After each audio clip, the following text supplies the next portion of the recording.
The day my mother used my new general rank to cut the line at the Fort Liberty security gate, loudly bragging to strangers that I was her pride, was also the day I signed the order to have her escorted off the base for disorderly conduct.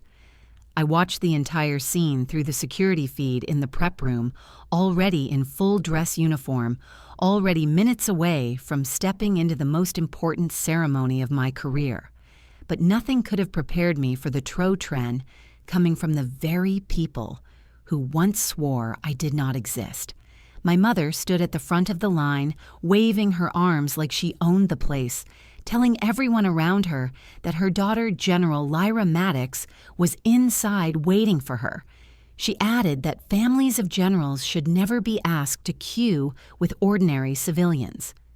Lucas, my older brother, pushed through the crowd with that entitled grin he always wore when he wanted something. He shouted that I should come out and escort them personally because I owed them that level of respect. My father slammed his palm onto the check-in desk and told the military police officer that a man whose daughter wore a star on her shoulder did not need to wait like everyone else. Hearing all that would have been almost amusing if it had not been soaked in the bitter truth they were trying so hard to erase. 12 years earlier, these same people had told me I was no longer their child because I chose the Army. 12 years earlier, my mother looked me in the eye and told me the Army could raise me because they would no longer do it. Yet here they were, demanding privilege, attention, and public admiration, using a title they never believed I could earn. A young MP stood at the gate, shifting nervously, tapping the earpiece connected to the comm line. He said, "Ma'am, they are insisting they are your family. They want access to the ceremony. How would you like us to proceed?" His voice cracked slightly, unsure if he was about to offend a brand new general by mishandling the situation. But I was not confused. I had heard every word. From the moment my mother raised her voice to the second my father demanded special treatment, the security cameras fed all of it directly into the prep room. I stared at the monitor, and something settled inside me. Not pain, not fear, but clarity. I remembered the rain-soaked night at 18 when they threw my clothes onto the lawn and told me the house no longer had a daughter. I remembered Lucas laughing. I remembered the door slamming and the locks clicking. Their voices were different today, but their intentions were the same. Use me when convenient. Discard me when not. So I spoke into the intercom with a voice steady enough to cut air. Document this. They were removed from my personal life 12 years ago due to patterns of verbal aggression and intimidation. There are no exceptions for abusive behavior. Deny entry. The MP paused, a beat of shock. Then yes, ma'am. Orders confirmed. Outside the gate, my family froze as the decision rippled through the crowd. People who had just heard them shouting now watched them be politely but firmly turned away. Some passengers waiting to enter the base exchanged glances, whispering that it looked like the general they claimed to be so proud of did not actually want them there. My mother's face collapsed first into disbelief, then into anger. Lucas muttered something about me being ungrateful. My father argued with the MPs until they began escorting them toward the public parking lot. It was the first twist of the morning, a shift so sharp it left a satisfying sting. They had come, expecting to use my rank as their social ladder, and instead hit a wall built from the very consequences they spent years pretending would never reach them. Only after the order was carried out did I turn toward the mirror. I straightened the ribbon rack, adjusted the single star newly pinned to my uniform, and let myself introduce who I truly was. My name is Lyra Maddox, 36 years old, newly appointed Brigadier General of the United States Army. Inside the military, I am known as Spectre, a strategist who leads operations that most people only hear whispers about. Soldiers across bases know my briefings. Analysts study my reports. Cadets watch my leadership videos. But my family knows none of it. They blocked me from their lives a dozen years ago and only returned when they discovered my star. For 12 years, they called me a disgrace. When the promotions list came out, they suddenly changed that to pride. Unfortunately, the Army taught me to judge people by consistency, not by convenience. As I stepped toward the ceremony hall, I looked out the window toward the parade field and realized what happened at the gate was only the opening move. If you have ever been rejected by your own family only for them to reappear the moment you succeed, you will understand what I did next. And if you have lived something similar, leave the city you are watching from because you might recognize pieces of yourself in what comes after. I did not wake up one day as a general. I was shaped in a small one-story house on the edge of Fayetteville, North Carolina, in a working-class neighborhood where the paint peeled. The yards were patchy, and people knew just enough about each other to whisper in the church parking lot after Sunday service inside that house. I learned very early that some families build you up, and some families teach you to survive, in spite of them. My father, Frank, liked to tell anyone who would listen that he had served his country. He would straighten his shoulders when he said it, but he never mentioned the part where the Army sent him home for breaking rules. The uniform went back. The resentment stayed, and from then on, any hint that someone in our house might succeed where he had failed felt to him like a personal attack. My mother, Eleanor, clung to religion the way other people cling to life rafts. Her faith might have been beautiful if she had not used it to keep me in line. Every question from me was labeled disrespect. Every independent thought was called rebellion. She would lean over me at the kitchen table and tell me that a good daughter accepted her place, that dreaming of anything beyond our street was prideful and dangerous. My brother Lucas never heard those speeches. He was the favored one, the boy they introduced as the future man of the house. They bragged about him at the grocery store. While I pushed the cart 2 steps behind, they saved their softest voices for him and their hardest expectations for me. When the house felt too small and the words too sharp, I went outside and ran. I ran up and down the cracked sidewalk until the humid Carolina air burned my lungs. I dropped into push-ups in the thin strip of backyard until my arms shook, because feeling my body grow stronger was the only kind of progress I could measure without anyone else's permission. Most afternoons, my mother would slide open the worn screen door and tell me I looked ridiculous, that no decent boy would ever want a girl who sweated like that. She said I was embarrassing her in front of neighbors whose own lives were just as loud and messy as ours. But I kept moving because it was the one place where her words could not quite catch me. In the evenings, I would sit on the fraying brown carpet in front of the television and watch the local news. Whenever a story about women in uniform came on, I found myself leaning forward without realizing it. The women stood with their shoulders back and their eyes steady, talking calmly about things that would have terrified most people on our block. My father would snort from his recliner and say it was all for the cameras, that real soldiers were men, and the women were there to make things look modern. He said no. Serious commander would trust important work to someone who could not carry a full pack for miles. He never turned his head toward me when he said it, but the air in the room would grow heavy until I felt those words press down on my chest. School was the only place that felt remotely fair. Not easy, but fair if I studied. I saw the results. If I raised my hand, teachers called on me. They did not care. Whose daughter I was, one year I scored the highest in my class on a statewide exam. My homeroom teacher hugged me and said I could go anywhere if I kept working like that. I carried the printout home like it might crumble if I breathed too hard. My mother glanced at it, said that was nice, then told me to start dinner, because Lucas needed the computer for some online game. He was excited about that night when he won his match. My parents took him out for burgers to celebrate. They came back with a cold paper bag of fries, slid it across the table to me, and called it a treat for all of us. His victory lived in their smiles. My achievement disappeared under a sink full of dishes. That was the rhythm of our house. Not constant shouting, not chaos that could be recorded on a police report, but a slow, steady drip of dismissal harm showed up in who was asked about their day, and who was not in, whose trophies sat on the living room shelf, and whose certificates curled in a drawer, Any sign that I might want something different, that I might leave our street and join something bigger, was treated as a personal insult instead of a natural dream for a kid who did well in school. But even in that atmosphere, a small stubborn part of me refused to quiet down. Around 14, a guidance counselor handed me a brochure for the service academies, West Point, Annapolis, the Air Force Academy, a thin stack of paper filled with pictures of stone buildings and cadets in neat uniforms. I read it on the bus, then slid it under my mattress like contraband at night when everyone else was asleep.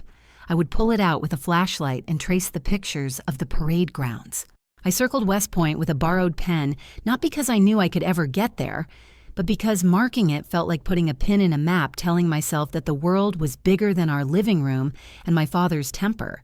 One Saturday afternoon, my father stripped the sheets from my bed to do laundry and found the brochure he called my name, in a tone that made the hair rise on my arms. He stood in the doorway holding the pages like something that might stain his fingers. He asked if I was planning to run away to some officer school and forget where I came from. I said it was just something interesting to read, that it made me want to work harder in class. The truth that I could see myself on those grounds stayed stuck in my throat.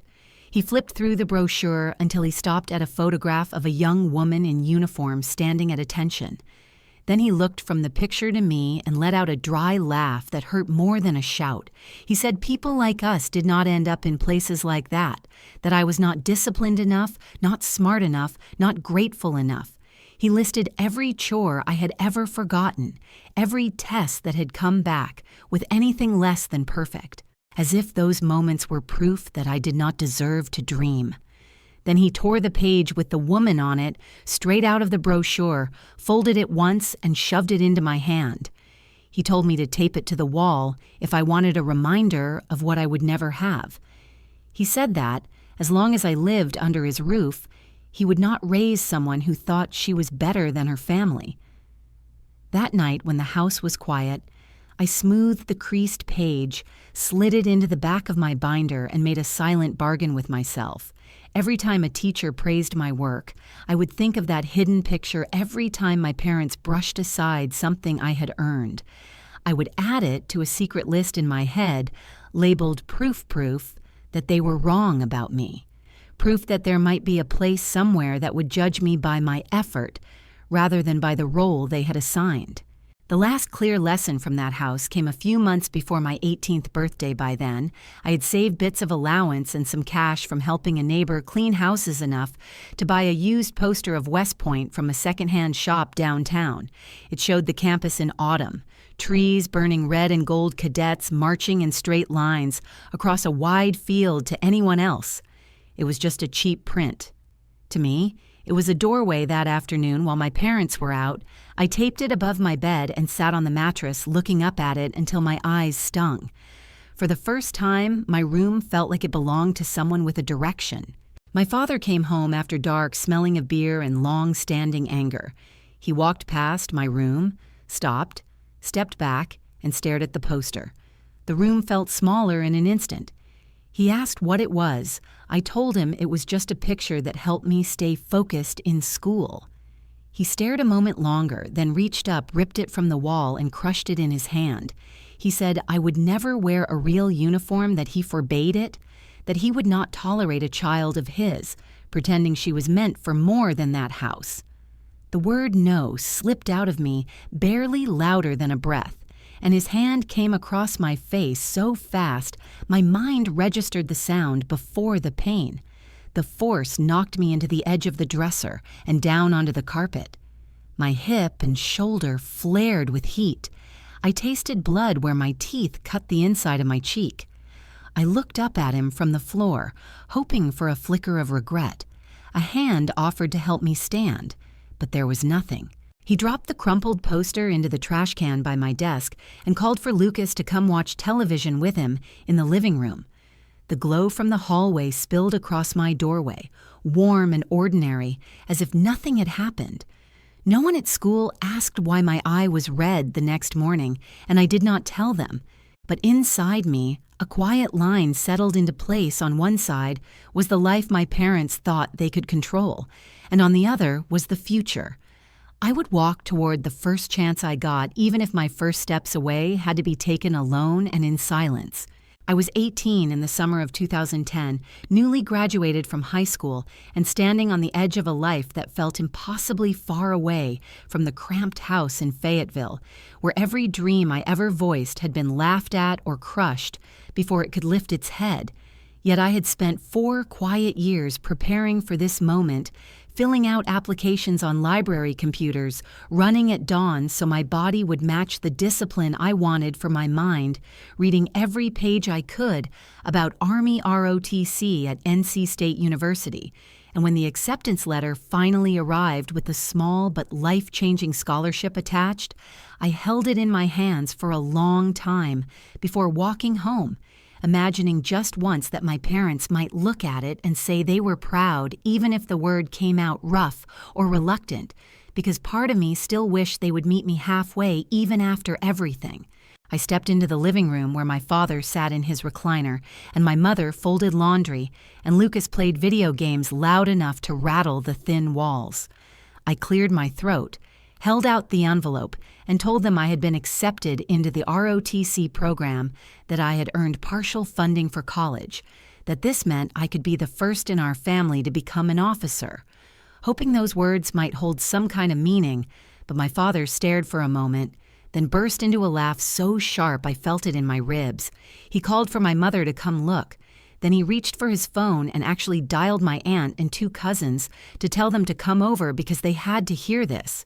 He wanted an audience for what he thought was my failure masquerading as ambition, and I stood there holding the envelope like something fragile, while the living room filled with people who had always known their roles in our family hierarchy, and knew mine too, the girl who was expected to accept less, be less.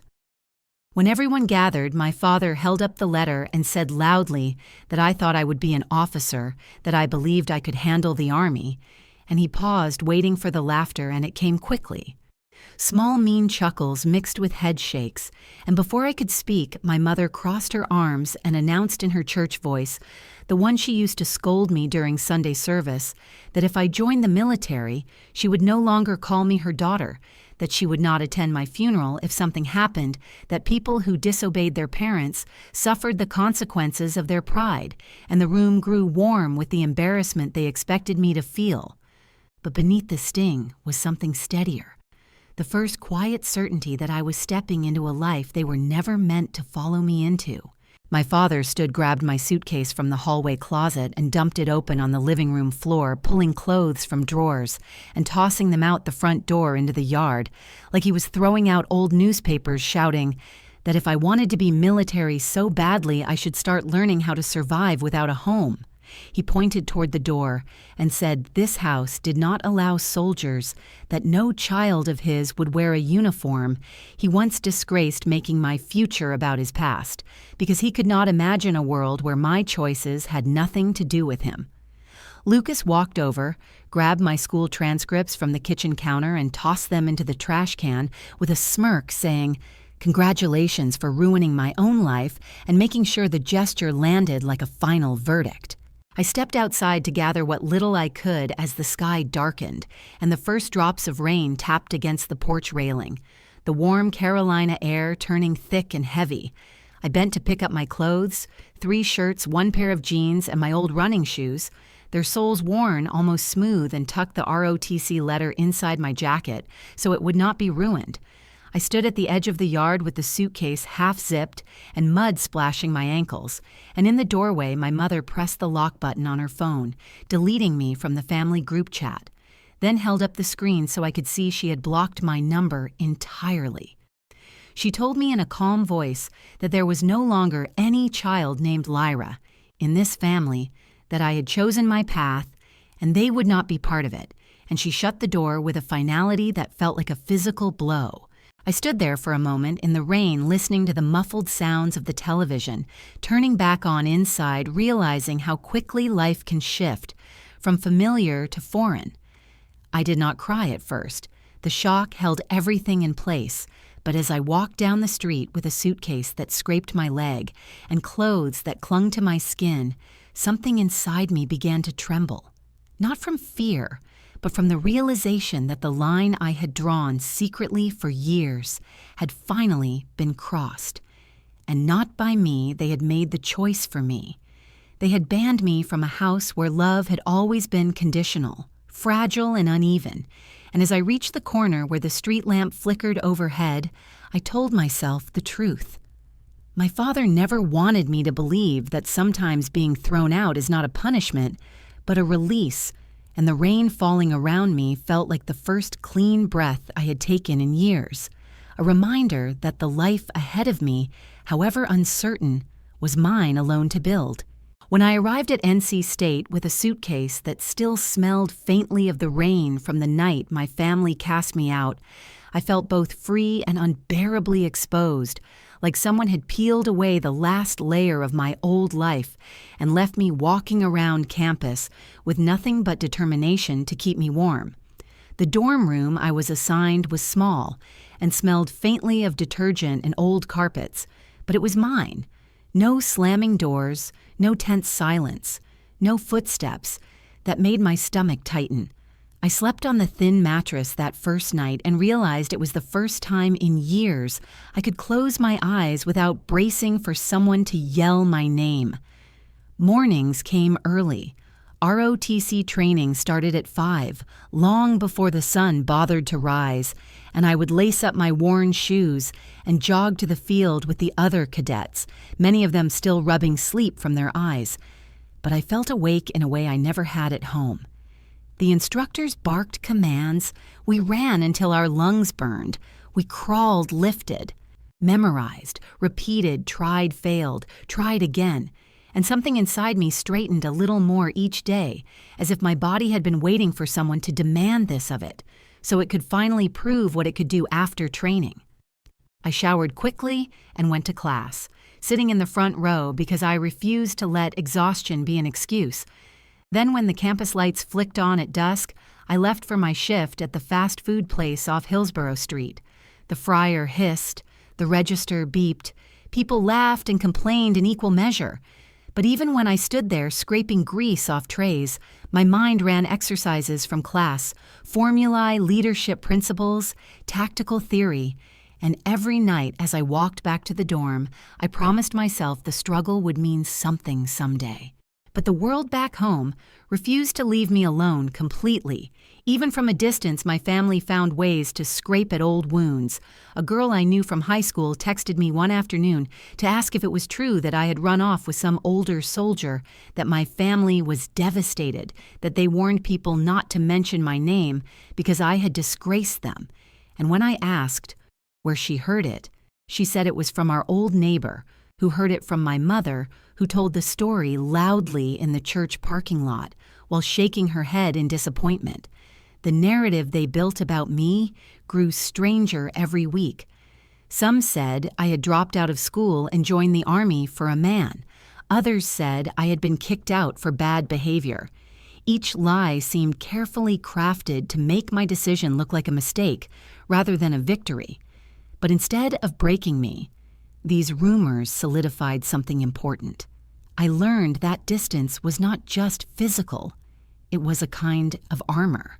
And the more they twisted my story, the more I felt certain I had been right to leave. In the middle of this emotional noise, something remarkable started happening in my ROTC classes. During tactical exercises, I noticed patterns before others did: a misaligned formation, a weak supply chain, a hidden angle of approach scenarios that took others an hour to analyze unfolded in my mind, as if someone was shining a flashlight across a map one day after a simulated strategy drill. My instructor pulled me aside and asked if I had been studying previous operations on my own. I told him no, that I was just trying to keep up. He shook his head slowly and said I was not keeping up. I was leading without realizing it. He told me I had the mind of a future officer, long before the uniform would confirm it. His confidence felt foreign, but electrifying, like standing in sunlight after living underground. A month later, a guest officer visited from Fort Liberty, a tall, quiet man with sharp eyes. He watched our class perform a battlefield planning exercise, And when I finished presenting my route of maneuver, he asked 3 questions in rapid succession, each designed to poke at the weak points of my plan. I answered without hesitating. Not because I was fearless, but because the logic came so naturally to me. It felt like breathing after class. He approached me, asked about my background, my goals, and when he learned I wanted a commission, he told me plainly that my brain belonged in military intelligence, that if I chose that path, my career would open in ways I could not yet imagine.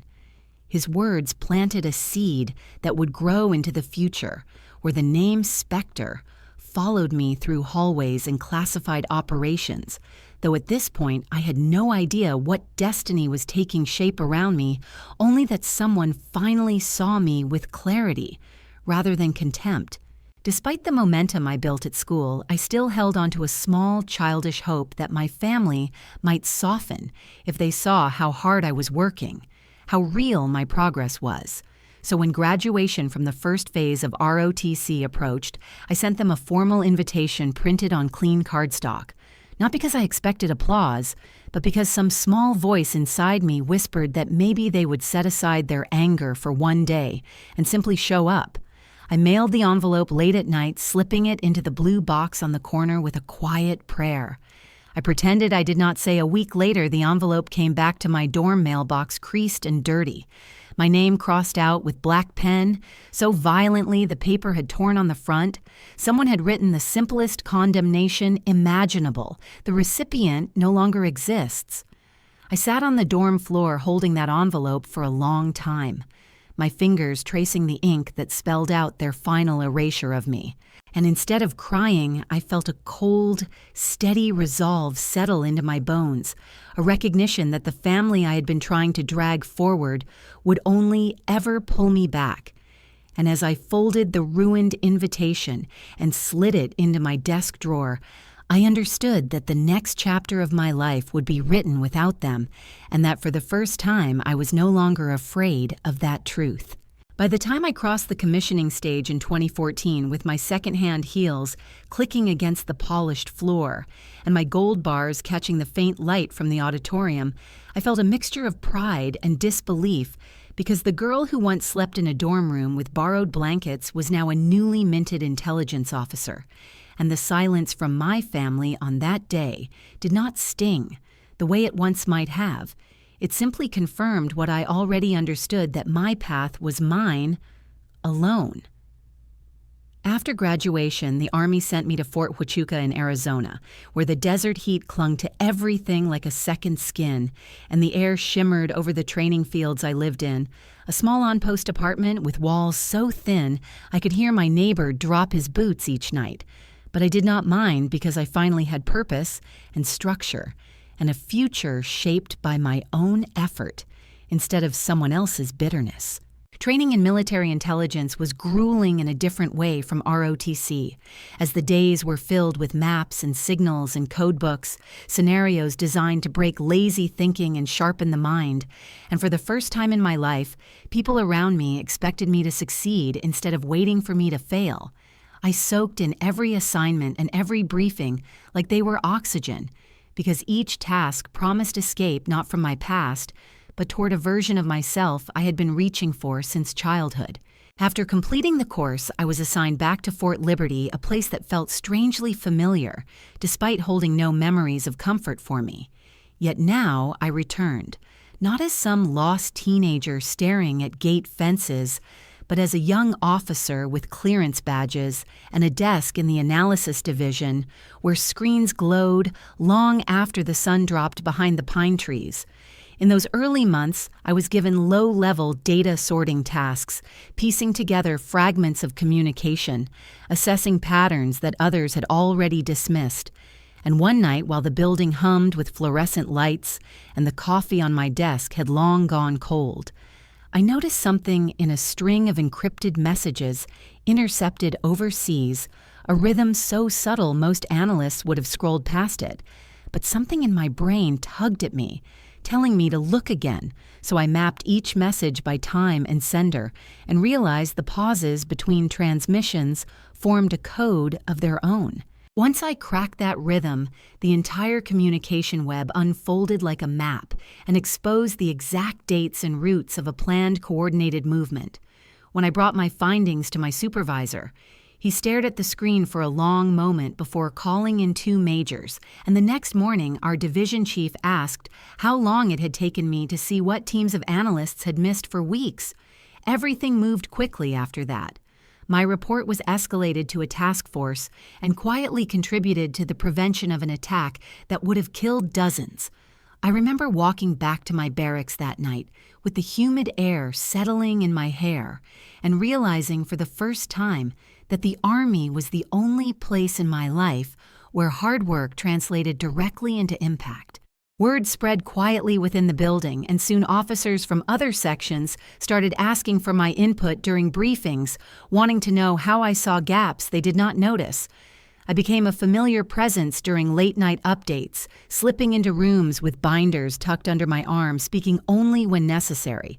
But each time someone would look at me with a sort of curious respect, like I was an unexpected variable in an equation they thought they had already solved. And somewhere along the way, people began calling me Spectre. At first, jokingly, because I always appeared when a problem reached its most complicated point, offering an observation that shifted the entire direction of the discussion. But soon, the name stuck and spread, because I never announced myself, never sought attention, and yet my fingerprints kept showing up on mission success reports. I was present everywhere and nowhere, and that suited me perfectly. By 2016, my work caught the attention of Army Times, mostly because one of my training modules, a video I created breaking down asymmetric threat pattern recognition, went viral inside internal networks and then quietly reached students across multiple bases. I had filmed it in a dim office with my hair pulled back and my uniform slightly wrinkled from a 14-hour shift, not thinking anyone important would ever see it. But within months, I began receiving emails from young soldiers saying the video helped them understand their coursework better, and a reporter wrote a piece titled, "The Spectre of Fort Liberty." The young officer changing the game. It felt surreal to hold the printed article in my hands, knowing that somewhere my family might have seen the headline and dismissed it under the assumption that I was doing nothing but filing paperwork in a place that did not matter. Because to them, anything I did that did not align with their limited understanding of the world was automatically trivial.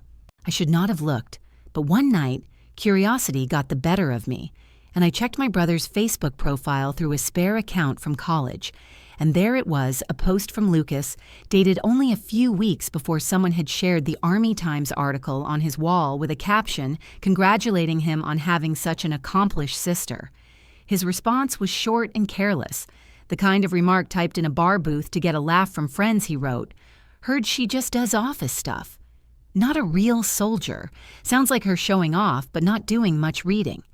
That sentence became a familiar ache, not sharp like the betrayals of my childhood, but slow and dull.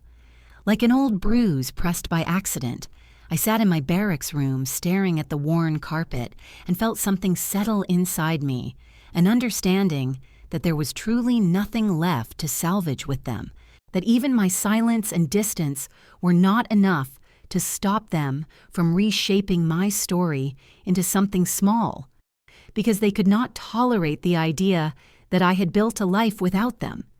In that moment, I decided I would not attempt contact again.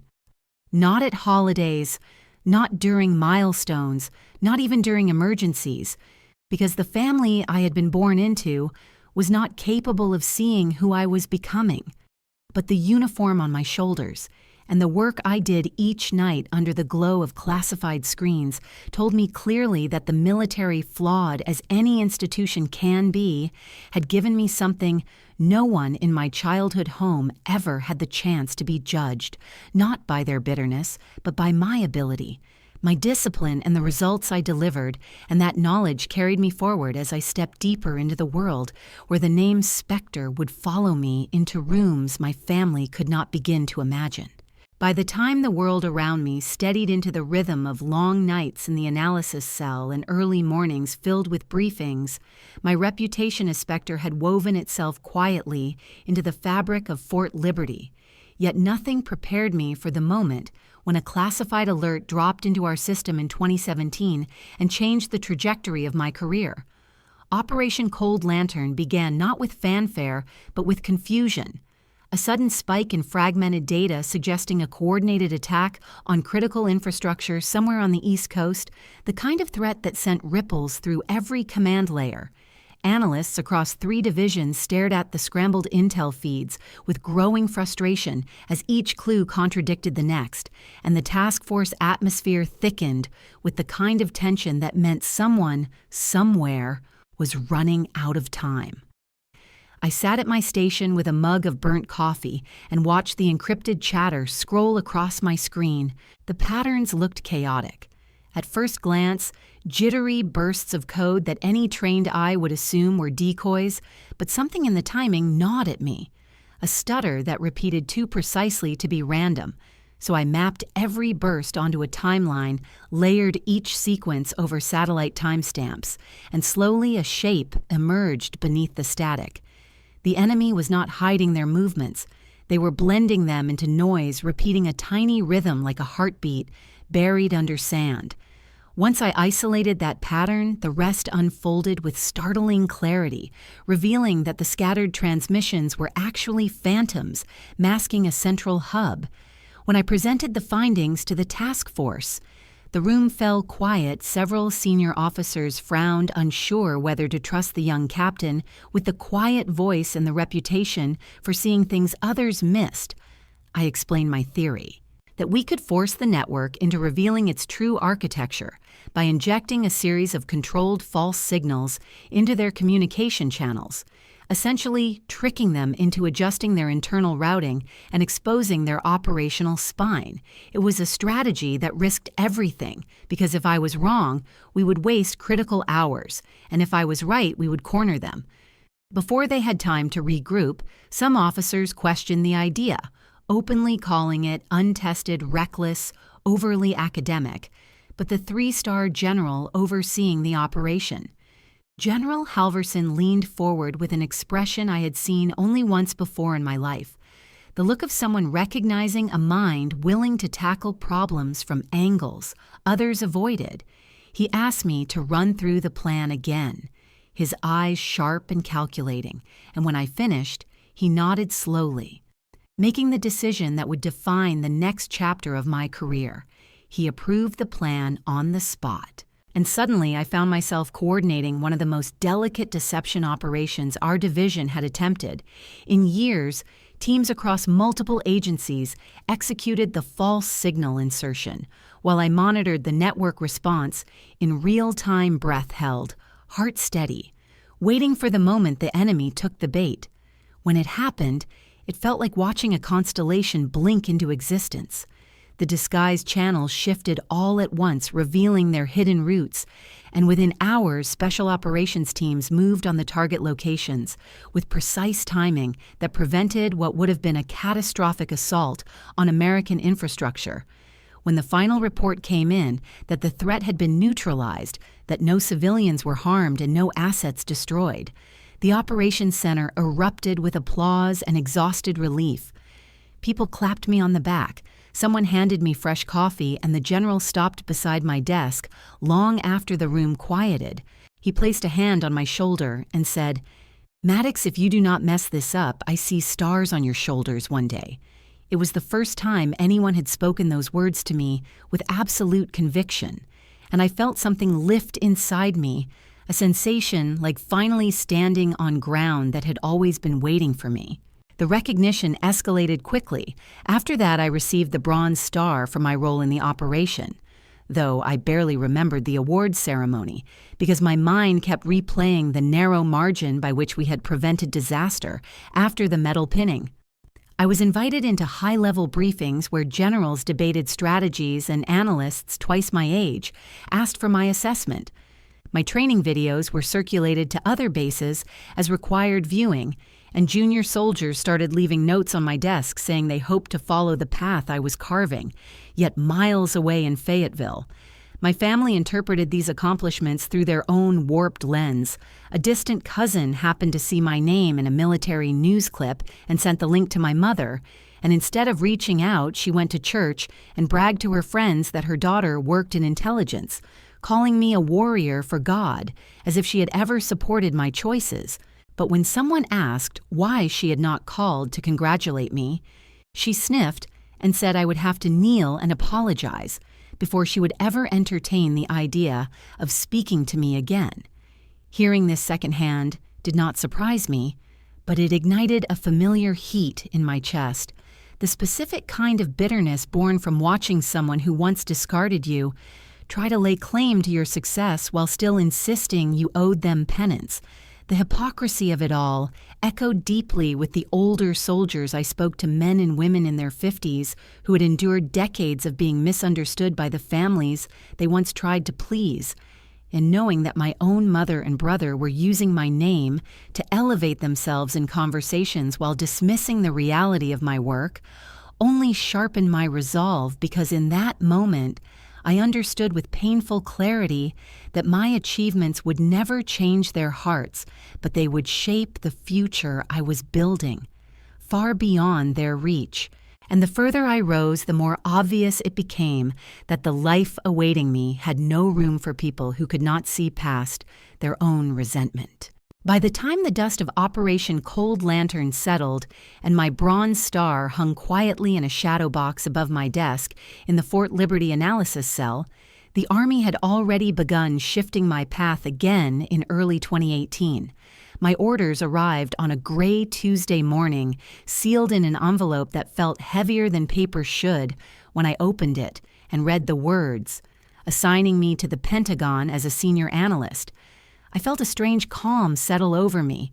Not excitement exactly, but the quiet recognition that the distance between who I had been and who I had become was widening in ways my family could no longer even imagine. Moving to Washington meant leaving behind the base where my name, Spectre, traveled through corridors like a whisper.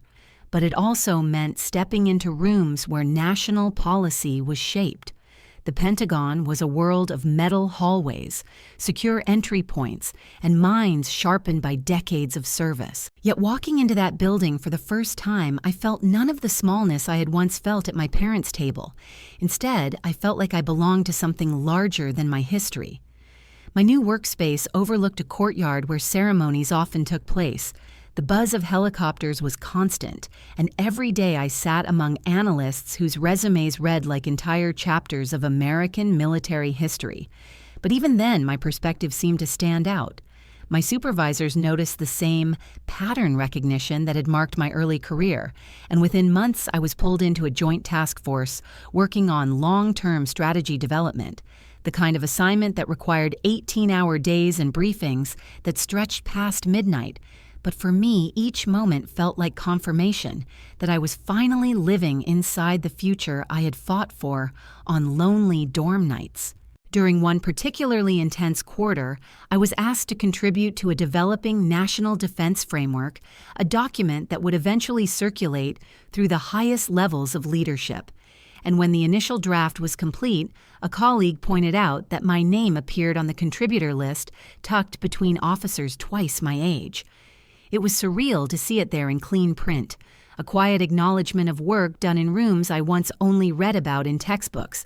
Soon after that, I found myself standing inside a secure conference room across from the chairman of the Joint Chiefs, presenting a briefing about asymmetric threat evolution, while a cluster of generals and senior civilians took notes. I kept my voice steady, even though a younger version of me would have trembled at the idea that such people were listening at all. When the briefing ended, the chairman nodded once and said, "Good work, Captain Maddox," in a tone so restrained it felt like the highest praise possible. A sign that my work was no longer invisible, not in this world at least. In 2020, a military.com journalist requested an interview about the new strategy initiative, And though I spoke with careful boundaries, the article that followed carried a headline I had never expected to see beside my own name: Lyra Maddox, the quiet mind behind America's new strategy. The article circulated through military networks and even reached some civilian spaces, and junior soldiers who remembered my training videos sent messages saying they felt proud to see someone from analysis being recognized so publicly. Yet through all of this, the one group who remained entirely unaware of my life was the same group who had thrown me out 12 years earlier because I had blocked their numbers, changed my address without notifying anyone from Fayetteville, skipped every holiday visit, and refused to answer even indirect messages sent through people who insisted on speaking kindly of them. I had spent years living in the truth they once threw at me that I no longer existed to them, and in return, I allowed them to no longer exist to me. But news finds strange pathways back to the places you once escaped, and during the winter of 2021, a distant cousin who kept loose tabs on everyone sent me a screenshot of a conversation from a small bar outside Fayetteville. She prefaced it with a warning that I might not want to read it, but curiosity cracked the door, and I looked. The message showed Lucas leaning on a bar counter telling a group of men that if I was really as smart as those articles claimed, I would have sent money home. He joked loudly that I was ungrateful, too proud to acknowledge the family who raised me. He said I would never be more than a girl playing soldier on a desk. The words were so familiar that for a moment, it felt like being yanked back into my childhood living room, back into the orbit of a family who believed affection was something I owed them, rather than something earned through kindness. But now the sting hit differently, because I realized that no matter how far I climbed or how much impact I had on national defense, they would always reduce me to a caricature that made sense inside their narrow worldview. I stared at the screenshot for a long moment, listening to the faint hum of the Pentagon ventilation system above me, and a thought formed that was colder and clearer than any anger I had felt before. If they ever came back into my life, it would not be because they loved me. It would be because they needed something only power could give them. And when that day came, I would not hesitate. I would not bend. I would not offer the gentleness they had never shown me. In that instant, I understood that the military had taught me many things, but perhaps the most important was how to stand firm even when the people who once shaped your life try to return and reshape it again. So I closed the message, deleted it, locked my phone, and walked toward my next briefing with the steady knowledge that my past might someday knock on my door, but I would be ready to answer with the truth they had always feared, that I no longer needed them, and that their absence had never broken me, it had built me. By the time 2022 arrived and the world felt like it was shaking itself awake after years of uncertainty, my career had accelerated into a space that even I struggled to fully comprehend, because the same quiet focus that once helped me survive childhood now pushed me up the ranks faster than anyone expected, and when I pinned on the silver eagle of a colonel at only 34, I felt a weight settle onto my shoulders that was not burden, but purpose. A sense that every night spent staring at glowing screens and every mission shaped from fragments of intelligence was leading to something larger. In early 2023, I was called into a briefing about a new multinational threat that demanded coordination across every intelligence branch, a mission we eventually referred to as Operation Ember Relay. And though the details remain buried behind classification walls, the outcome was clear. Hundreds of civilians survived because our team predicted the chain of attacks before they could unfold. And when the dust settled, I found myself standing in a dim operations room, surrounded by exhausted soldiers who looked at me with something close to pride. That night, a young sergeant approached me and said quietly, "You think faster than anyone in this building, ma'am. You saved people who will never know your name." And it felt like the kind of acknowledgement that mattered more than any medal ever could. As months passed, my name circulated deeper through military channels, not loudly, never through fame-seeking, but through word of mouth carried by soldiers who had seen what Spectre could do, in moments when the difference between failure and survival rested on a single decision video clips of leadership talks I gave on short notice, spread through internal networks clips, where I spoke not about glory but about discipline, compassion, and decision-making under pressure. And somehow these videos gathered traction among younger service members who began sending messages saying I made them believe their minds could be just as valuable as their strength. They called me the youngest mind with a general's brain, a phrase that felt both surreal and humbling because somewhere deep inside me, the child who once hid a torn West Point poster still wondered how far she was allowed to go. Late in 2023, I began sensing a shift in how senior leadership engaged with me. My briefings were requested more frequently, my analyses were forwarded directly to commanders, and one afternoon my supervising general asked me to step into a private conference room where 3 members of a promotion review board sat waiting, their faces serious but not unkind. They asked me questions about long-term strategy, about crisis response structures, about the future of intelligence integration, and I answered each one with the same calm clarity that had carried me through every mission before.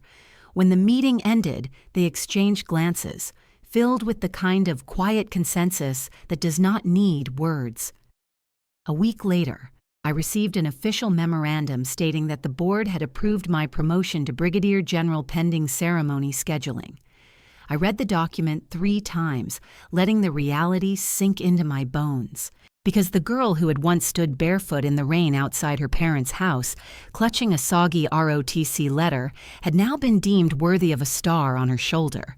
The ceremony was scheduled for October 2024 at Fort Liberty, the place where my career truly began, the place where I had been named Spectre for the first time, and as plans moved forward, I was handed a form titled Immediate Family Invitation, a routine administrative requirement meant to ensure that close relatives received seating near the front.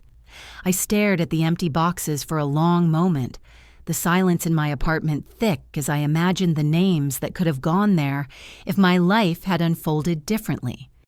But then I remembered the bar conversation, the judgment, the lies told about me, the years of absence. The door slammed in my face when I was 18, and I placed the pen on the desk without writing a single name, leaving the entire section blank, a deliberate emptiness that said more than any list could have. Instead, I wrote 2 names under the additional guests section. The only 2 people who had ever earned a place in my story. The first was Lieutenant Colonel Rose Harland, a woman 20 years my senior who had mentored me during the early days at Fort Liberty, a woman who once brought me soup when I worked through nights and who gently told me I was allowed to succeed without apologizing for it. She had become something of a mother figure, not by claiming authority, but by offering kindness without demand. The second name belonged to Sergeant Marcus Tillman, a former intelligence teammate who had lost a leg during a deployment years earlier, a man who insisted on returning to duty in a new capacity and whose resilience had inspired me more than he would ever realize. These 2 people had shaped me far more than blood ever had. When I submitted the form to the administrative office, the young specialist glanced at the empty immediate family line and hesitated as if unsure whether to ask about it. But I met her eyes steadily and smiled in a way that communicated everything without speaking. As the weeks passed, soldiers on base buzzed with excitement about the ceremony, many of them planning to attend. Not because I asked them to, but because they wanted to witness the moment one of their own rose from analyst to general. The internal networks filled with messages about the event, pictures of soldiers preparing their dress uniforms, notes from young privates saying they felt proud to serve at the same installation where Spectre would receive her star.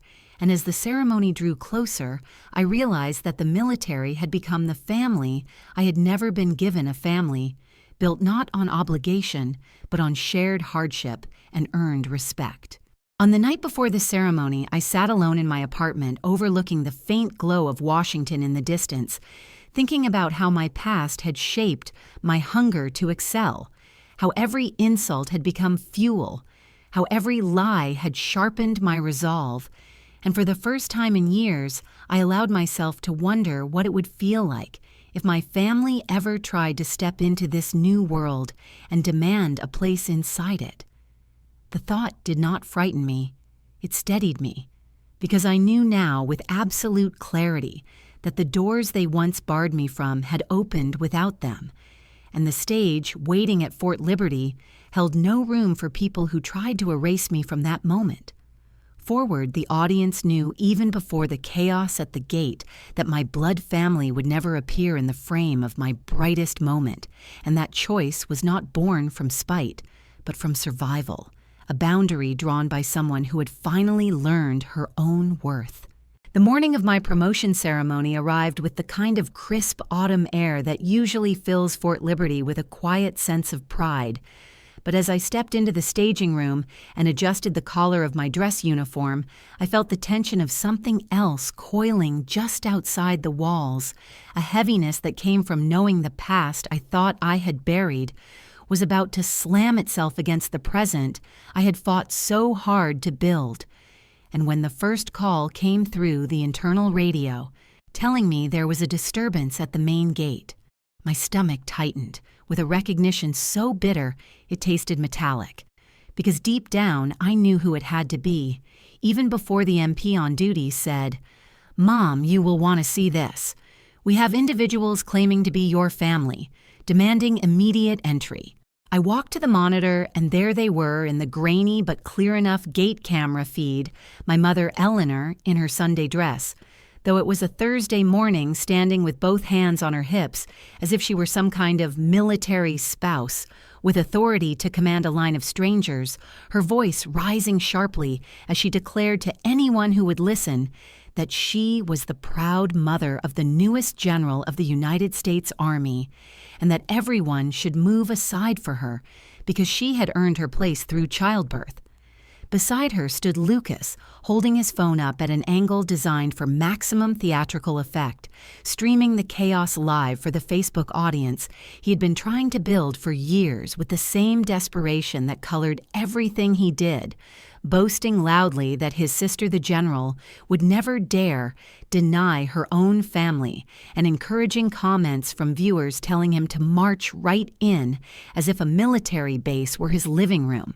And behind them, I saw my father Frank pacing with the jittery frustration of a man who had arrived with an agenda. One hand clutching a worn folder that I could guess contained mortgage notices and delinquency letters. The other hand slamming repeatedly on the security counter while he barked that a man with a daughter wearing a star had no business waiting like the common folk. The MPs were doing their jobs with admirable restraint as they attempted to explain protocol, but every attempt only escalated the spectacle. Lucas raised his voice more theatrically for the camera, saying, "I want everyone watching to see how ungrateful this girl is if she refuses to let her own blood inside," while my mother pointed at the soldier who asked for identification and shouted, "Do you even understand who my daughter is without me? She wouldn't have the clothes on her back today." And I watched the surrounding civilians shift uncomfortably as the scene grew louder and more intrusive, a humiliating kind of public entitlement that struck at the nerves of anyone who had ever dealt with relatives like this. Relatives who show up only when there's something to gain. I stood frozen for a moment, not from fear, but from the sharp collision of past and present, remembering the girl who once begged for their approval, and contrasting her with the woman now trusted to command operations across continents. And as that contrast settled into place, something inside me steadied, with a calm colder than steel. I lifted the radio and said clearly to the MP team at the gate that they were to deny entry to the individuals claiming to be my immediate family, that these individuals had a documented history of harassment, and that under no circumstances should they be permitted past the gate, regardless of their noise or their theatrics. The MP, her voice steady but surprised, confirmed, "Yes, Mom," as she stepped forward to deliver the instruction, and I watched through the camera feed as confusion spread across their faces like a slow-moving storm. My mother recoiled as if struck when the MP repeated the instruction that she and the others were not authorized to enter the installation for the ceremony. Lucas swung his phone toward the MP, declaring to his live stream audience, "You see this? This is what happens when someone becomes too important for their own blood." And my father shouted that he demanded to speak to the commanding officer right now, because his daughter owed him that much. But the MP kept her posture firm and professional as she presented a form stating they were being recorded for disorderly conduct at a military gate, telling them signatures were required to acknowledge they had been informed of the violation they scribbled, angrily without reading. Believing the paper was simply a bureaucratic annoyance that would vanish once they guilted or pressured their way through the gate. What they did not realize was that their signatures marked the first official documentation of a pattern I had quietly prepared to establish a record proving repeated harassment and attempted manipulation that would later allow me to legally restrict their access to deny them the ability to intrude on my life again, without crossing a line that would trigger military and civilian consequences. As I watched them shove the signed forms back toward the MPs and continue shouting about their rights and my ingratitude, I felt the first clean breath I had taken all morning fill my lungs, a breath that tasted like justice, creeping in slowly but deliberately. I turned away from the monitor not because I needed to escape the site, but because the ceremony was minutes from starting, and I had no intention of letting their chaos bleed into the moment I had earned with years of discipline and sacrifice. And while I walked toward the hall where soldiers were already gathering, I murmured to myself, "This is only step one. The beginning of the public ledger they wrote with their own hands, and they have no idea how many pages are coming. Next page is written, not with cruelty, but with the consequences of choices they believed would never come back to them. Choices they were now discovering had sharp edges when held up to the light." The ceremony began with the kind of solemn dignity that only a promotion to general can summon, as rows of uniforms filled the hall with a quiet, respectful hum, and the air seemed to vibrate with anticipation. And when I stepped onto the stage beneath the banners of Fort Liberty, the applause rose like a steady wave, carrying warmth rather than noise, a reminder that this room held people who had stood beside me through storms my own blood family never cared to see. Then the three-star general presiding over the ceremony approached the podium and began reading my official biography. Each line recounting missions I had poured pieces of myself into operations that had demanded sleepless nights, cold calculations, and hard decisions. And as he spoke of Operation Cold Lantern and Ember Relay, the crowd responded with soft murmurs of pride, while younger soldiers cheered openly because they had followed those missions through internal briefings. The general continued describing my role in reshaping intelligence protocols, and the hall filled with the sound of restrained admiration. I saw a few junior analysts straighten their posture, as if realizing that someone who once sat where they now sat had climbed all the way to the stars on her shoulders. Then the lights dimmed slightly as a short internal documentary cued on the main screen behind us, a video created by the Army media team, not for external use, but for morale and leadership training. A piece I had signed off on without realizing how emotional it would feel to watch it in front of hundreds of soldiers. The footage began with clips of my early workstations, grainy shots of late nights at Fort Huachuca, overlays of tactical maps and intelligence diagrams. Then the narrative shifted into a gentle recounting of my background, carefully crafted to protect identities, yet unmistakably truthful.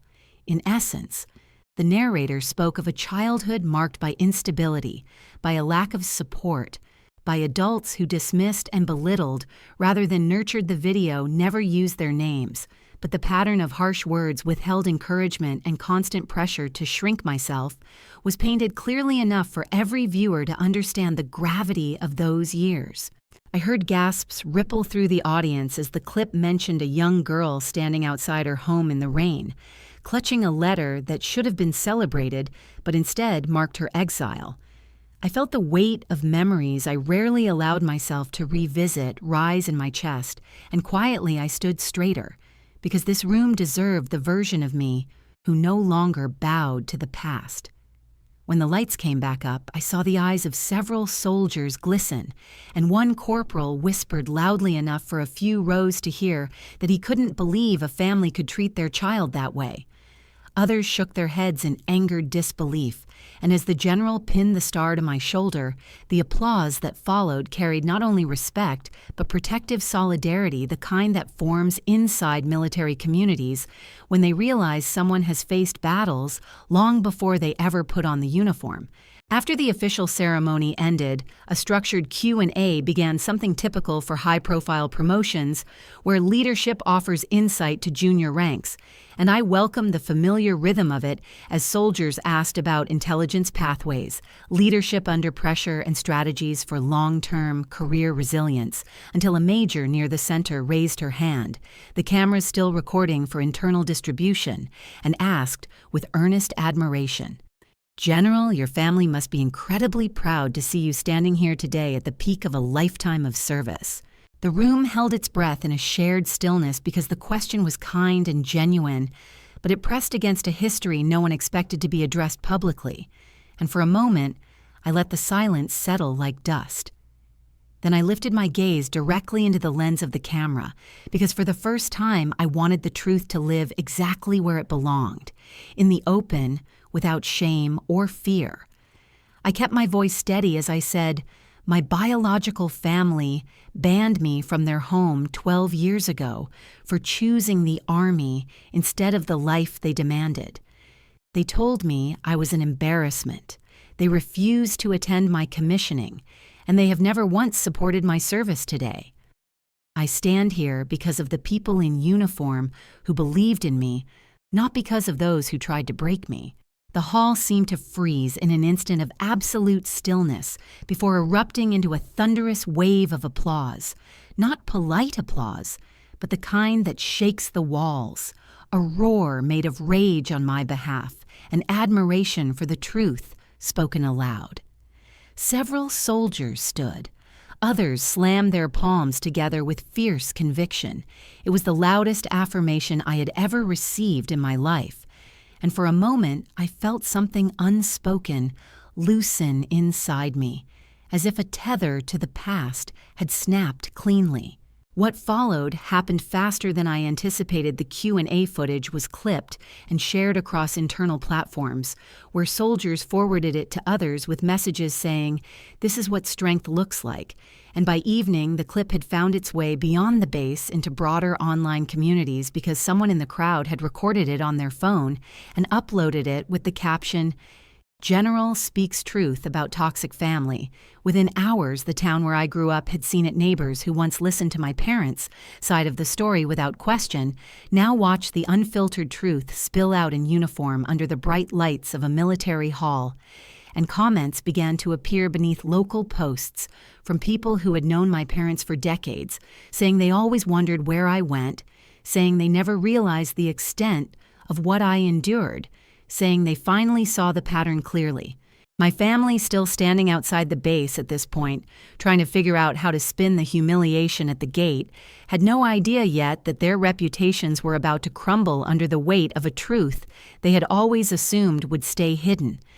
And as I walked out of the ceremony hall into sunlight that felt impossibly warm, I knew the public exposure of their choices had only just begun. 2 weeks after the ceremony, the first crack of desperation appeared in the form of a voicemail from my father, a trembling message filled with forced sentiment layered over panic as he said, "Lyra, it's your dad. I know things were said, but I am an old man now and the bank is coming for the house next month, and you are a general now and you can help me get a loan or co-sign or something because they listen to people like you."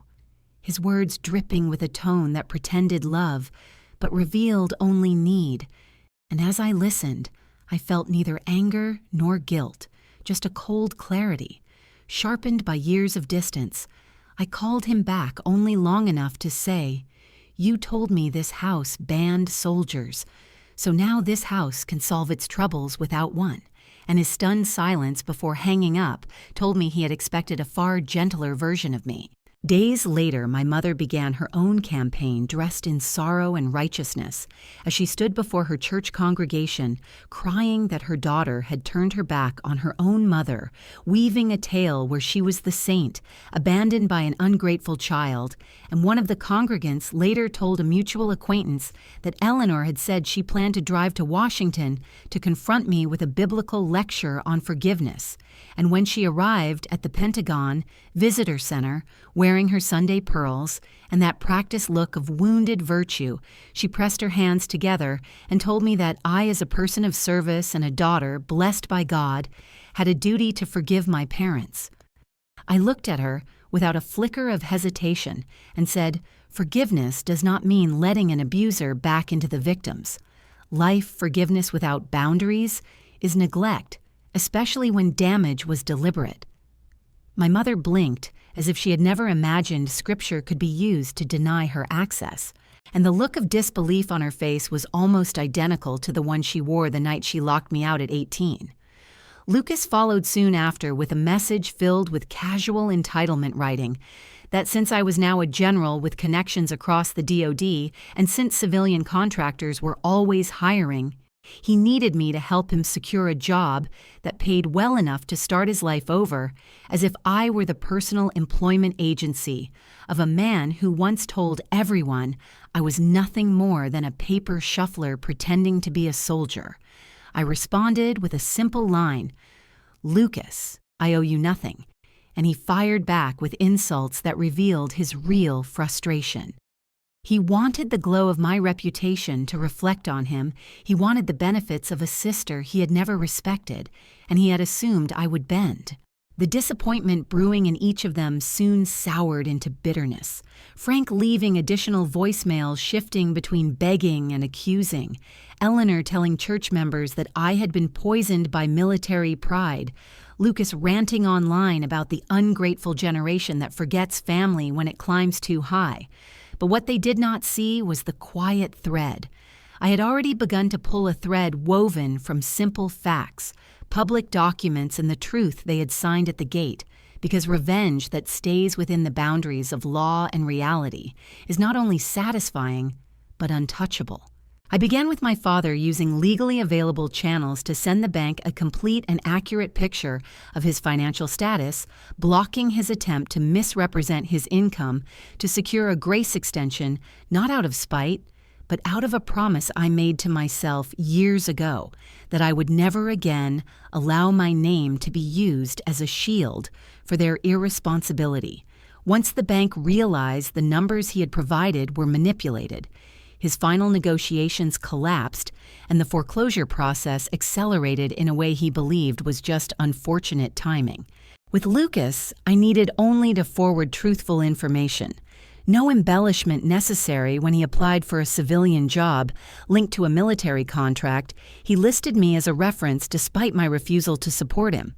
So when HR reached out requesting confirmation of identity and background, I responded by providing publicly verifiable documents, including his arrest record from a bar fight years earlier, the transcript in which he bragged online about manipulating a former employer, and the disorderly conduct report he had signed at the Fort Liberty gate without reading the HR representative, thanked me politely, and concluded their review, and Lucas received an impersonal rejection letter. 2 days later, ranting online that there was a conspiracy against him while never realizing the conspiracy was simply his own history catching up to him. My mother received her own quiet reckoning when footage of my Q&A from the ceremony, the clip where I confessed publicly that my family had banned me for choosing military service, reached the town congregation. She had tried to influence the whispered sympathy she once enjoyed, evaporated when people recognized the pattern of emotional manipulation she had used for decades. And suddenly, the woman who had always claimed moral authority found her social circle shrinking rapidly as others questioned the truthfulness of everything she had said. None of them knew these consequences were connected to choices I made carefully and deliberately, and that was the beauty of it. The elegance of a revenge that relies only on allowing truth to stand unshielded, because nothing I had done was cruel, nothing illegal, nothing fueled by lies. It was simply accountability finally finding its way home. Watching the unraveling from a distance, I felt a strange calm settle inside me.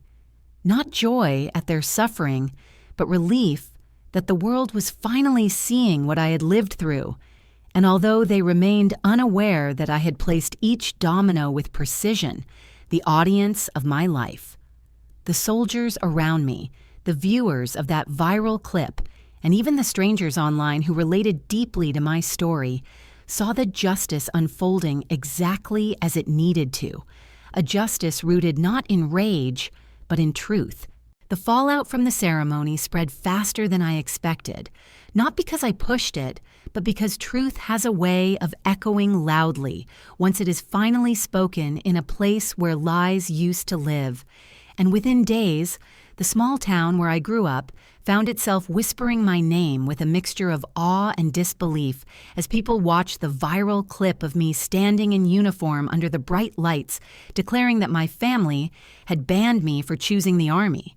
The same people who once nodded politely at my parents' stories of an ungrateful daughter suddenly reevaluated every memory they had of Eleanor and Frank.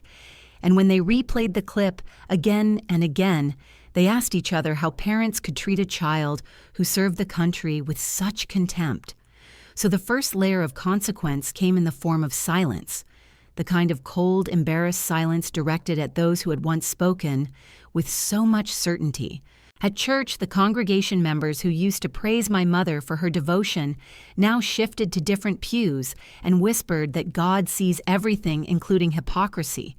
And some were bold enough to tell her outright that a woman whose child sacrificed for the nation should be honored, not belittled, which left her stunned and breathless, because she had built her identity on the fiction that she was the wounded saint abandoned by a cruel daughter.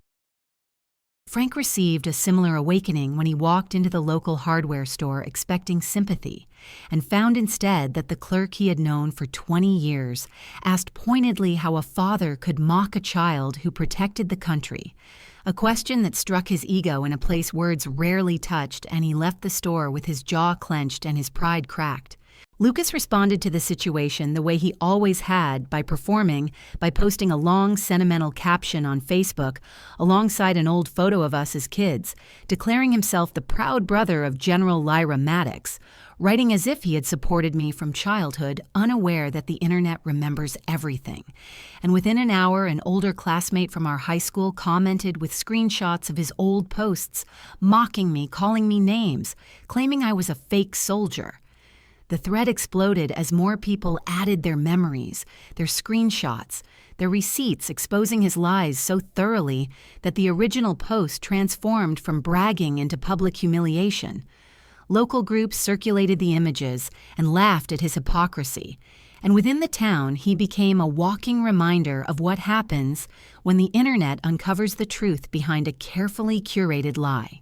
Financial consequences followed swiftly because just as the social sphere turned its back on them, the institutions they hoped would save them shut their doors.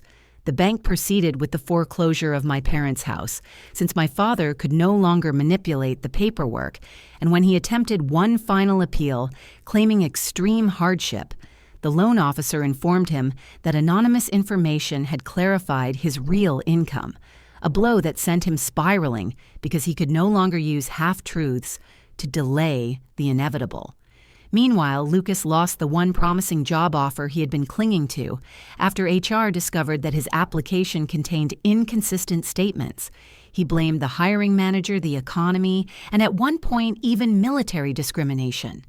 Even though the truth was simpler, he had disqualified himself with his own history, and soon he found himself forced into low-wage work that demanded accountability he had never learned to practice.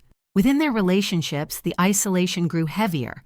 Extended relatives who once politely tolerated them now distance themselves, some sending me quiet messages of support, saying they always suspected something was wrong but never knew the depth of it. One cousin even told me that my mother had been telling people for years that I cut the family off for no reason, and now that the truth was public, the whole tree was reevaluating its loyalties, leaving my immediate family adrift in a social quarantine of their own, making a toxic circle finally cordoned off by the community that once enabled them.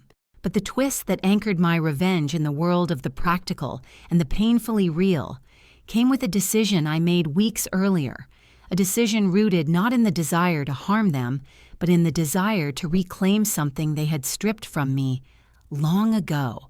Through a real estate investment group I occasionally worked with, I arranged the quiet purchase of my childhood home, a house filled with memories both painful and formative, yet I ensured my name would not appear on any deed or contract. The acquisition looked like any other transaction on paper, just another investment property changing hands, and when the foreclosure was finalized and my family received the 40-day notice to vacate, they packed their belongings with confusion and bitterness, still unaware that the entity taking ownership of their most familiar refuge was connected to me. The moment they finally left the property, standing on the cracked driveway with all their possessions crammed into 2 aging vehicles, was not one of triumph for me, but of closure. A symbolic reversal that required no violence and no humiliation beyond the natural consequences of years spent harming others afterward. I instructed the management company overseeing the property to enforce a strict policy prohibiting the previous occupants from renting or repurchasing the home under any circumstances, a condition that might seem extreme to some, but felt entirely appropriate given the decades of emotional trespassing that had shaped my early life. In the end, the victory was not in watching them struggle, but in knowing they could no longer weaponize the past or use proximity to demand forgiveness or support. Because the home that had once been the site of so much pain was now firmly under my control, transformed from a battleground into an investment, a quiet testament to how far I had come and how thoroughly their power had eroded. And as I looked ahead at the next chapters of my life, I understood that justice can be gentle, precise, and entirely real without ever lifting a hand, and the world watching my story unfold felt the same bittersweet satisfaction, recognizing that toxic people often fall not by force, but by the long shadow of their own choices finally catching them. In the months that followed the storm of consequences that had swept through my old life, I found myself settling into a rhythm that felt almost foreign in its gentleness. Because for the first time since childhood, I woke each morning without bracing for the next blow or insult or demand. Instead, I opened my eyes to the soft light spilling across the apartment I now called home in Crystal City, Virginia, a space with tall windows overlooking the Pentagon, where my days often began, and from that height, the city looked calm, almost weightless, as if the decades of struggle behind me were finally loosening their grip. Each morning, I laced my running shoes and stepped outside into the cool air to follow a familiar path that wound past quiet streets and early commuters. My breath steady my mind, uncluttered running. Not as an escape, but as a declaration that my body and my time were entirely my own now. After my run, I brewed coffee and sat by the window watching the sun strike the glass of the Pentagon across the river, a reminder of the responsibility that still shaped my days, but no longer consumed my nights. And in the evenings, I logged onto the leadership program I had created called Quiet Leaders, where young service members joined weekly calls, seeking guidance not just on strategy and advancement, but on how to navigate the emotional terrain of military life soldiers, who reminded me of the person I once was, asked questions about resilience, boundaries, and silent perseverance. And with each answer I offered, I felt another piece of the past soften, not because it disappeared, but because its weight no longer dictated who I had to be. I also founded a small fund dedicated to supporting female service members experiencing domestic or familial abuse, a cause woven directly from the threads of my own history.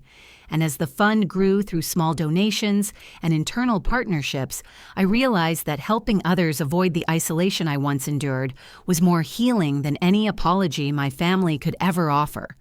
Each case we supported reminded me that survival is not just an individual act, but a collective one, and that the military family I had built was capable of carrying those who needed strength the most. Strangely enough, I felt no triumph over the hardships my biological family faced.